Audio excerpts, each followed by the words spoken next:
From beautiful downtown Bogart, Georgia, in the shadow of Athens, it is time for the Leaksmith Podcast. And as we've been letting you know, I think this is installment number 8. It's number 8. Yeah, it's installment number 8. We're feeling our way. We're getting better and better. We want to talk about things that not only have to do with roofing, but things that are of interest to you. So we've expanded our scope from the roofing industry to the entire world. I'm your host, Tommy Scribbins. Still a family-owned business. Accent Roofing is the sponsor of the Leaksmith Podcast. Our nickname is the Leaksmith. I'm joined by my co-host, which is also my son, Phillip Scribbins, president of Accent Roofing, and my father, George Sanchez. No, a family business, really. On that note, Tommy, we expanded our topics because a couple of reasons. One, people only look at their roof 2 weeks before they put it on and 2 weeks after. And, we want recurring viewership. And I'm kind of a student of Dale Carnegie, and in one of his best-selling books, there's 23 basic things that he recommends that you do, and one of those is discuss what matters to others. And so discussing what matters to others, that's why we've opened it up to pretty much anything. We are going to anchor it back in roofing and in our company. For instance, we're starting a 4-part series today. We're calling it Winner's Circle. Basically, the next 4 weeks, we're going to have one person from each department at Accent Roofing on that's got a good story or a success story that they can share with us. Our first guest is George Sanchez. He is our current production manager, and we'll kick it over to him here in a minute. Our first segment is uncommon common knowledge. So today's, I'm going to start with a question. Tommy, what does integrity mean? Integrity? Integrity. It means you brag a lot about how virtuous you are. George? So I think it's, just being true to yourself, keeping it, I guess I like to say keeping it at 100. Yeah, no, just being the same person. I mean, that's pretty much right on the money. He's on the money? He's on the money. You're not so much. If you were to look it up, it says something to the effect of being the same person when you're with people as you are when you're not with people, or when people are watching as when they're not watching. And it's funny, it made me think of when I was a kid. I've always been kind of a tidy guy. I kept my room in good shape.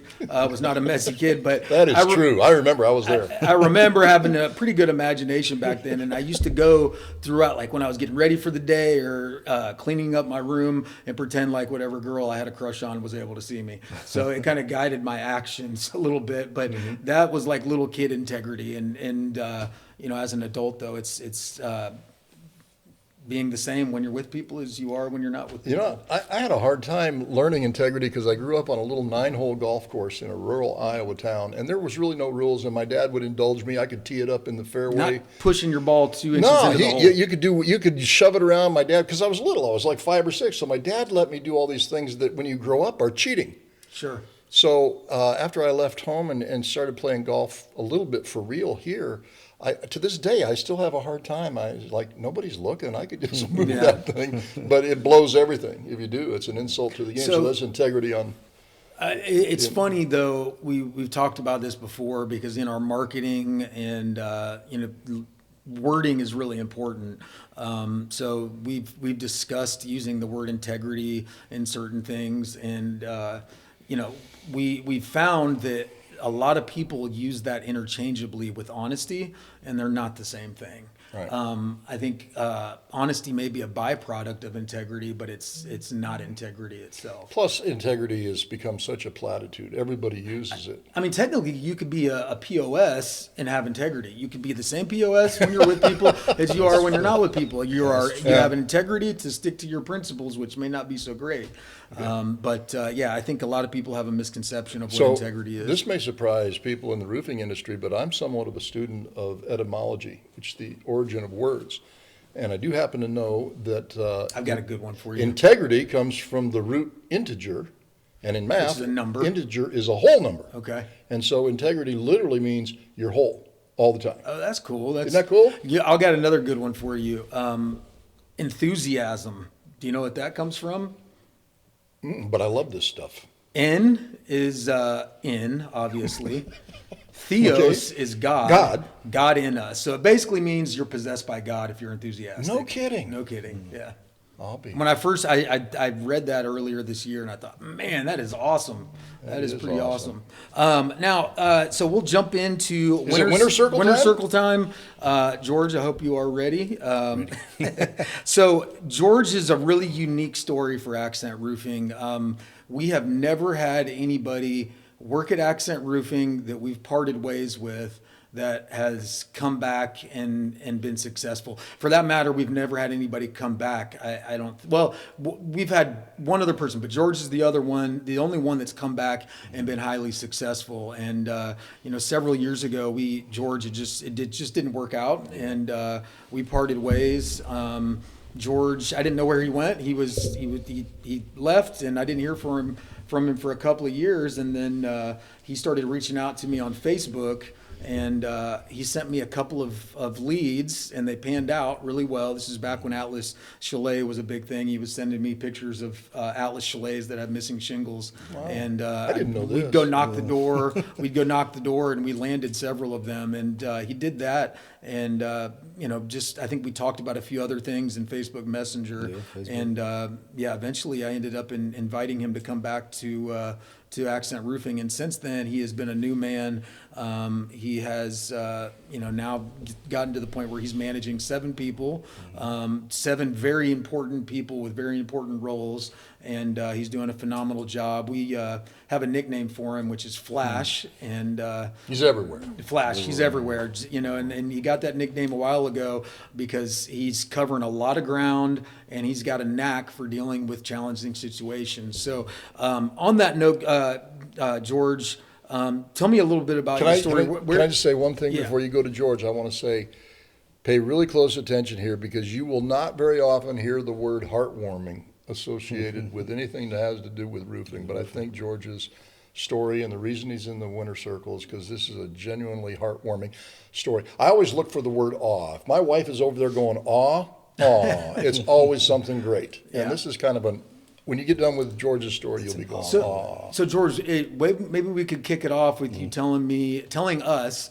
where you went for those couple of years after Accent Roofing, So and what that led to. So once I left Accent Roofing, I ended up, my mom lives in both my parents live in Mexico. They've been living. They used to live here. I think it's been over 15 years now that they moved back to Mexico. Mm-hmm. So I went to visit my mom. She was sick, and this was right before COVID. So I think it was 2018, 2019 when I parted Give or ways? take. Somewhere around those. But ended up going to Mexico, was down there with my parents for a while, and COVID hit. Ended up meeting my wife over there.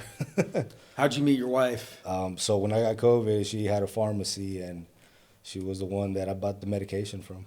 But you didn't ask her out at the pharmacy. What happened? You know how Facebook is, so. Didn't you run into her at her second job?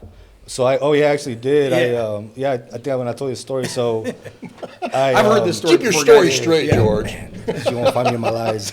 She is going to be watching this. Right? So.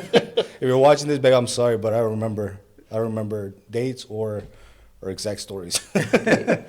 So no, she was at her second job. My dad sent me to go. We were building a house with my dad, and I went and bought some cement, and she was there at her second job, and she was. Did you ask her out right then and there? No, I didn't. I was kind of. There's a little bit of Facebook back and forth. You Well, got in her DMs. I had you to got in send her her a DMs. messenger. That I sent her DM, and that's how it all started. And would she say that you did she ask you out or did you ask her out? I'm just curious. So this is how I remember it. She tells me it's a whole different story now, but what I remember is she added me on Facebook, and she got in my DMs.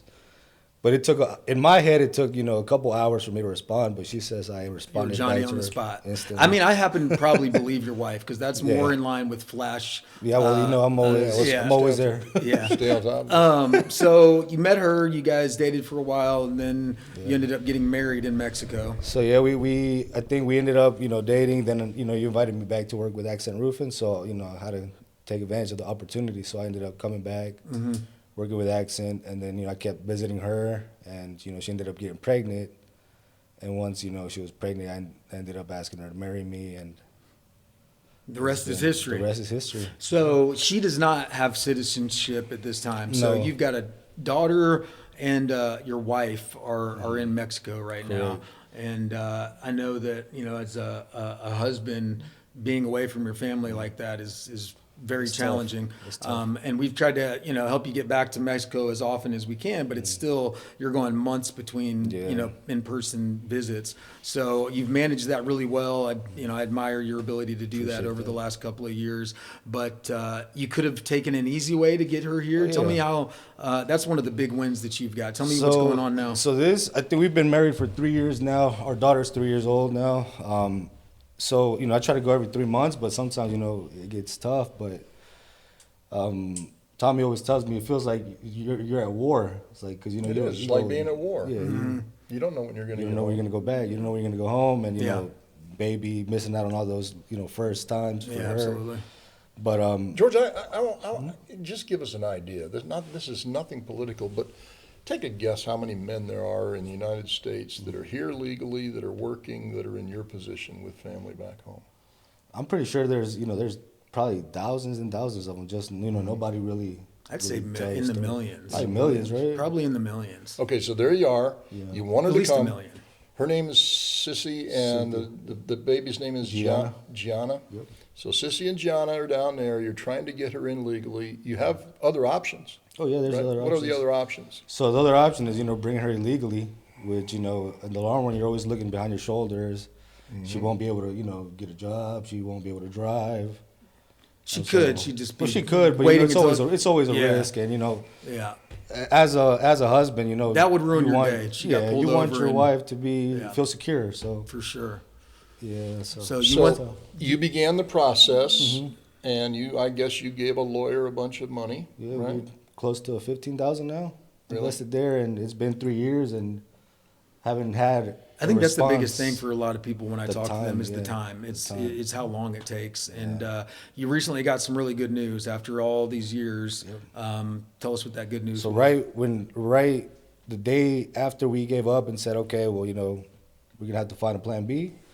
The second morning, the morning after we decided that we were just gonna look for a plan B, we got a letter from the, they call it USIS, that is like the embassy, where we have our meeting scheduled for December the 22nd. And after that So meeting, after that meeting, we'll get her passport and she'll be able to come in. are you legally. going to fly home or are you going to drive home? Fly home? I was going to say, that's a hike, Yeah, man. That's That a is drive. hike. Yeah. Well, that's really exciting, man. That's going to be a hell of a Christmas for Oh, y'all. yeah. It sure You'll have your is. whole family It'll be the together. best. Are you going to be spending Christmas in Mexico or are you going to be here for So Christmas? Mexico's because we have to wait like 15 days at the border. Gotcha. And meeting is actually on the 22nd, so who knows how they're going to close during Christmas or. Yeah.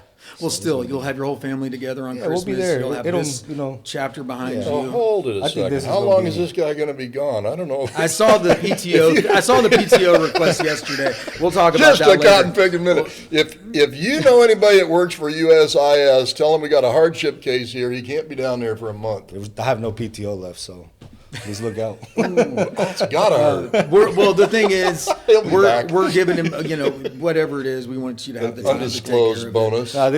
This is just one of those things where it's a big step, man. It's a once in a lifetime. It's This is- a You won't be once in a here for lifetime Christmas experience. bonuses. You'll be in Mexico. I can come back. Don't worry about that. We'll find a way. Oh, that's We can fantastic. arrange for that. So is it a pretty sure thing that if you go into the USIS, I think that's United States Immigration Service. Yeah. That's like the last step. Like that's. People sometimes forget that there's still a legitimate way to come to the country. Right? Doesn't- yeah, does she have to it's all take a process. test, like history test? She and still stuff? has to do that. That's at the meeting. Is she studying She for has. that? Yeah, she still has to go. Like we have she has like at a doctor's office program to get all the shots that you get when you're born in the U.S. You know what's crazy about that is that, I've known several people that have gotten citizenship and they tell me about the test and the questions that they have to take. We couldn't pass. And that's when we do this uncommon common Slackers. knowledge, some of the stuff we talk about is things that they need to know. That are on the to get, citizenship and I'll test. just tell you, the average American We citizen don't know. doesn't know squat. We don't know. They just don't know. I've seen these videos on YouTube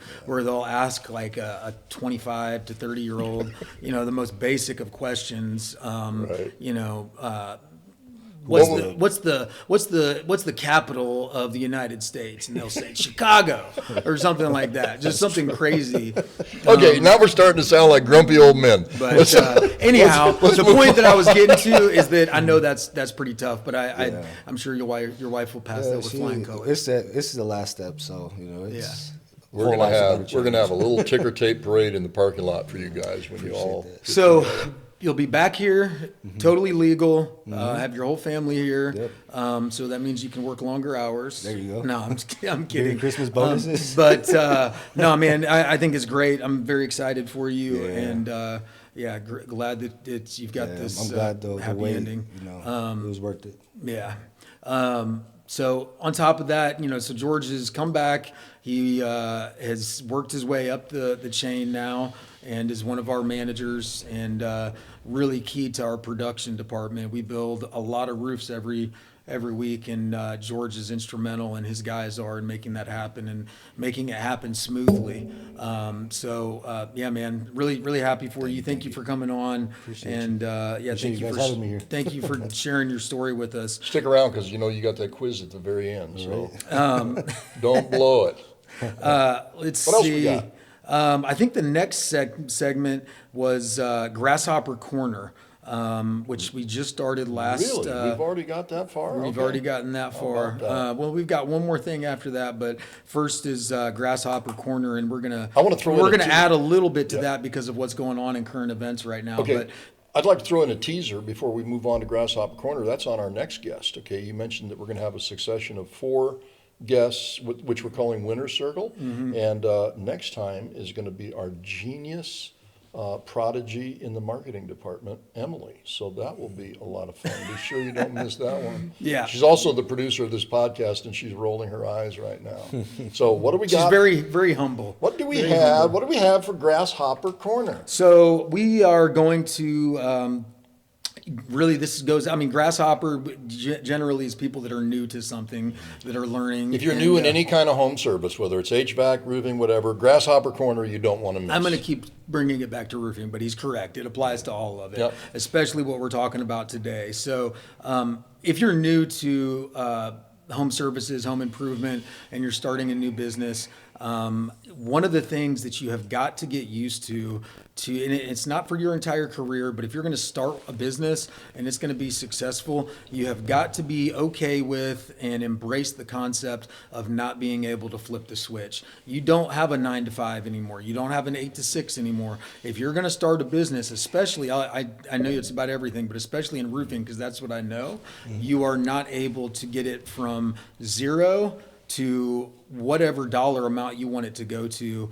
and have these set hours. You have to get used to at least the first couple of years before you're able to hire support staff and things like that. You've got to be able to take calls whenever. You've got to be willing to go out on a Saturday and deal with a problem, heck, a Sunday for that matter, or even at nighttime. I mean, there's been times in the past where somebody's gotten a leak at 9 o'clock at night, and I've been down there in their attic climbing around to give them peace of mind. Yeah, because people, they get having water come in your home is pretty disconcerting. Yeah, I have taken calls at 3 a.m. in Italy. I've taken them standing in the vestibule of an ancient church in New Orleans. One holiday, it was the rainiest Christmas I've ever seen, and when it rains, our phones light up like they're off the hook. Oh yeah. And we were waiting for a connecting flight in Chicago.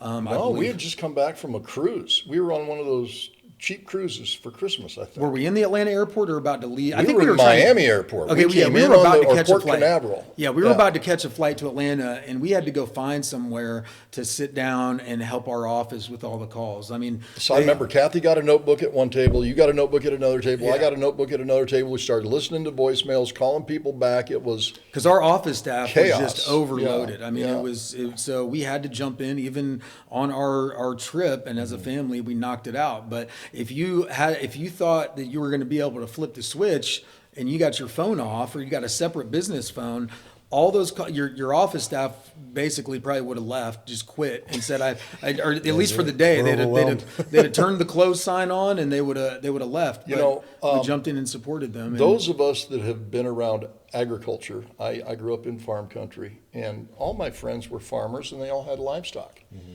And you'd be like at a family reunion or a party or something. It was not unusual for them, like 4 or 5 in the afternoon, to say, "Well, I got to go. I got chores." Go to feed the cows. And so, it was like they're always working, but they're never working. And that's the attitude you have to be successful in home services, is that your business is your livestock. Yeah. And it has to be taken care of. It has to be tended. You could be mediocre. You can be mediocre, but there's a lot of mediocre switch flipping new roofers that go out of business within 3 years. In fact, I think that's about the average. 3 years is when most roofing companies go out of business. Now, if you're a client, I just thought of a good vetting tool. If you're a client and you call a home services company and you get one of those pretentious voicemails like, "Phillip's home enjoying quality time with his family," don't hire those guys. Yeah, no, that's for sure. Yeah, I almost wanted to mention somebody in specific, not somebody. We never do that. But so the good thing though is there's light at the end of the tunnel. I will say that there are still times when I jump in. Like for instance, Thursday and Black Friday, which is Thursday of Thanksgiving and Black Friday. I volunteered to be the on-call manager, where basically what I do is, anything that comes through our answering service, I read those transcripts and I reach out to somebody if it's an emergency. We usually have somebody on call all the time. Every weekend there's a manager on call to deal with things that can't wait till Monday. So I have a lengthy list of vacations that we have canceled, and your mom and I took our 25th anniversary trip in our 38th year. That's right. Yeah. So there is light at the end of the tunnel, but if you're going to be successful, you're always going to have to be able to go that extra mile. So now at this point, we've got support staff. Right. I'm not the one manning the ship all hours of the day, all the time. But it's a little while before you can afford support staff. George has helped me from having to run inside the perimeter. If you're not from around Georgia, the perimeter is a highway that goes around the city of Atlanta, and you want to stay outside the perimeter as much as you can as far as avoiding traffic goes. And it's been 5 o'clock at night or 5 o'clock in the afternoon. Somebody's had an issue inside the perimeter, and it has to be dealt with right then and there. George fights traffic. There's days when I would still do it, but eventually you can get support staff, good people on the bus to help you get to where you're going. But in the early years, you've got to be used to the concept of not flipping the switch. Yep, not flipping the switch. But we do need to throw grasshoppers a bone. What would you throw a grasshopper? I don't know, piece of grass. Yeah. We need to throw grasshoppers a bone, and that is just because you have to get rid of the habit or dispel the notion of flipping the switch. That does not mean that you have your nose to the grindstone and you're working like a rented mule 24 hours a day. It just means you need to be accessible. You need to be light on your feet. You need to be ready to respond on a moment's notice. Yeah.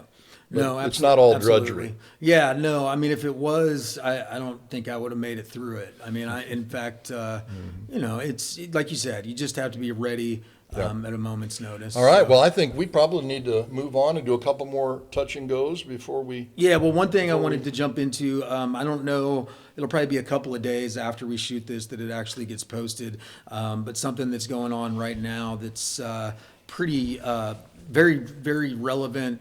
Breaking news, I would call. Breaking news in the roofing business. That doesn't happen very often. Yeah. So if you're on social media, you'll see this chart or this diagram that's been going around the last couple of days, and it's basically 2 circles. It's an inner circle that has all the platform names, and then it's got like a pie slice for all of their companies that are on their platforms, and it shows you basically all of the private equity firms. So that just own for people companies. just for people that are new to the lingo, the platforms, the private equity owned platforms are in the middle, and the companies that they bought are on the outside, and they're separated by platforms. So you can see how many companies and what companies each platform owes. And there's a lot. There's a ton of them. And what's really been What'd you call it? Top headline news this week is In that- our industry. In I our don't know industry, that it's, yeah. in our industry is that one of these just a community staple, a company that had been in business for over 70 years. They were shut down overnight, which it's kind of shocking to us. So to go a step further there, because we always take the football coach's approach. We stand on our competition's shoulders. We don't criticize them. But the Minnesota company, the staple 70-year-old company, that was a brand partner. In other words, that was a company that was bought by the private equity-owned platform. Correct. One of their many companies. And then the private equity-owned platform, in turn, was told by private equity, shut it down. So they called people out from the field, had them come back, and said, "You got a paycheck through Tuesday." That day, we're paying you till the end of the day. And so one thing is, any warranties that their customers have no longer valid. Their health care was shut down, I think that same day as well. And any deposits that were given, toast. Those are lost. Now, something that homeowners should be aware of is that because there's going to be sour grapes, there's going to be people dog cussing private equity. We're not necessarily criticizing private equity. No, we're not at all. But we do want people to. There's probably some strong suits there. But what we want people to understand is that when private equity shuts down a platform, which in turn shuts down a company, the guy shutting down the company is not losing his job. Now, family-owned business like ours. The word to shut down would come from us. And we're not going to put ourselves out of a job. We're going to fight like crazy no matter what the economy does, no matter what happens. We want to stay in business. Yeah. Okay? So that means that our warranties are always going to be worth the paper they're written on. Yeah. And No, deposits we're are not, never going to we're run not off. looking at it as numbers on paper and making broad decisions without considering all that. And I think you do get a little bit of that with some of these companies. Now, that being said, I do want to say there's some great platforms out there. Yeah. And just as homeowners, it's just something you have to consider that, It's a risk that they're it's a running. risk. But on the flip side of that, the average roofer goes out of business in 3 years. So you have to be diligent in your hiring process, especially do your now. research. Always do Especially your now, research. because warranties. A lot of times, what we're finding is that once somebody's on a platform, that warranty has a lot more fine print. So that's not for everybody, but that's one of the things a homeowner needs to look for. Yeah, and it's funny about roofing. You said they only look 2 weeks before and 2 weeks after, but I've noticed over the years, people generally feel lucky when they're signing that contract, which tends to persuade you to go to the cheapest one. But if you're one of the unlucky ones, and industry-wide, chances are about 1 in 4 that you're going to be one of the unlucky ones that's going to have a warranty issue. Yeah. So if you don't have somebody that you know is going to honor that, anything you save up front could be wasted down the Yeah, road. and a great thing about when you hire somebody like us, God forbid I get hit by a bus or something, or win the lottery, or even if I won the lottery, I probably still would keep going. That said, I would be so disappointed in you if you won the lottery and quit. Yeah, no, there's no, no. Jeez, Purpose in life comes what a from disappointment. responsibility, not from kicking your feet up in the sand. So that said, if we were something would happen and we shut the doors, our warranties are still backed by the number one shingle manufacturer in the world. So that's one way that a homeowner can protect themselves. Get yourself an advanced warranty through one of the top 3 manufacturers. If you do that, that means that even if they do close shop, you've got coverage, because it's very unlikely somebody like us or a staple of the community like we just saw is going to go under, and the people that they buy their material, that supply their material, are also going to go under. It just doesn't happen. It's not going to happen. Right. So that's one way you can insulate yourself from that risk. Don't buy the cheapest roof. Buy the one with the extended warranty. That way, Sponsored by the manufacturer. sponsored by the manufacturer. A lot of people are now like sales gimmicks. They're offering in-house lifetime warranties. That's only as good as that company is. You can have a 50-year workmanship warranty. That company goes under. That workmanship warranty is not even worth the paper it's written on. But if you get an advanced warranty backed by the manufacturer, they're going to honor it. So that's a good way to insulate And the yourself. manufacturers, there's only really 3 or 4 big players in the whole roofing world. They have a lot of money. They look very stable. They've got a long history of traction. So they're a good bet to stay in business and honor it too. Yeah, That's good. and I'll go a step further. One of our partners is GAF, and they have it even a step further. They've been in business how long?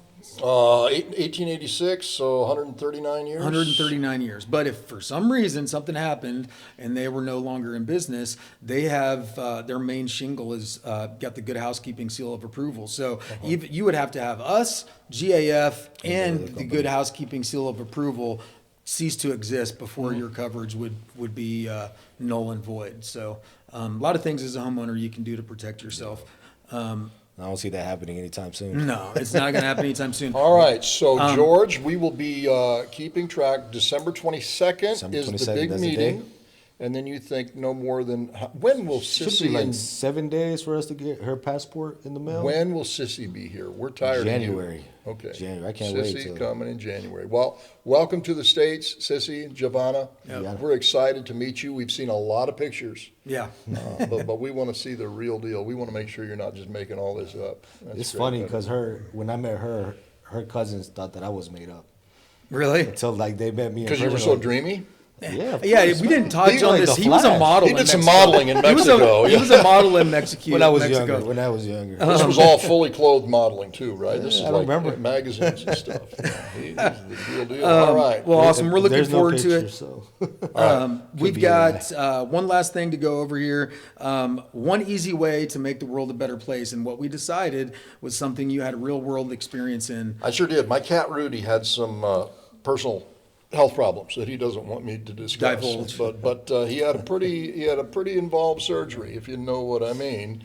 And we were real worried about him because we're down to our last animal. We had 3 dogs and 2 cats. All of our emergency backup pets are gone except for Rudy. So we're sweating it out. And I saw where the vet called me the day after surgery, and I'm all excited, but I can't get to it. And so I called him right back. He proceeds to give me about a 7-minute detailed blow-by-blow of everything that was going on, and I started feeling really guilty. I said, Dr. Chapman,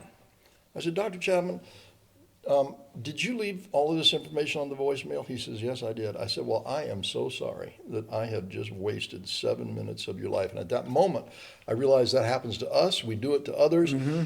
And so make the world a better place in one easy step. How do you do it? If somebody leaves you a voicemail, you take the time to listen to it, and even now, which is what I do, you can read the transcript and at least do that before you call them back, because there's no sense in them spending 5 minutes of their life or 2 minutes leaving you a voicemail and then having to repeat themselves directly after. And I'll tell you, I've started to go even a step further. If I had a missed call, I would call that number back, whether a voicemail was left or not. Now, if they don't leave me a voicemail, I assume it wasn't important worth enough. it. It wasn't worth it. It wasn't that important enough to leave me a message or send me a text. I don't need to call you back. So, But the part where the ball's in our court is take it upon yourself to be fully briefed before you call them yeah, back. don't waste Take people's that time. time, I asked because you the don't doctor. know. I'm sorry, you don't know. Like in the vet's case, how many of those messages are they leaving per day? Well, I asked him, and he said, I generally leave about an hour's worth of messages every morning. And I generally have about 90% of the people call me back without listening to them. So think of the audience. He's a high-priced guy. Yeah. He's a very skilled guy. That's another surgery he could do. That's another patient he could see if people would just listen to the voicemail. So this is a big deal. You multiply. It's kind of like a traffic jam. All the opportunity cost of people sitting there. We can cut down the opportunity cost by listening to people's voicemails. For sure. Nope, that's one easy way to make the world a better Yeah. place. Listen to people's to voicemails. There you go. On that note, I think that's a wrap for Okay, episode well, 8. this is the Leaksmith Podcast. Be sure to tune in next time. And we were roofing Before it was cool. when roofing when wasn't cool. roofing wasn't cool. You almost had it. Almost. Thanks. We'll see Thanks you for next watching. time. All right. Good one. Thank you.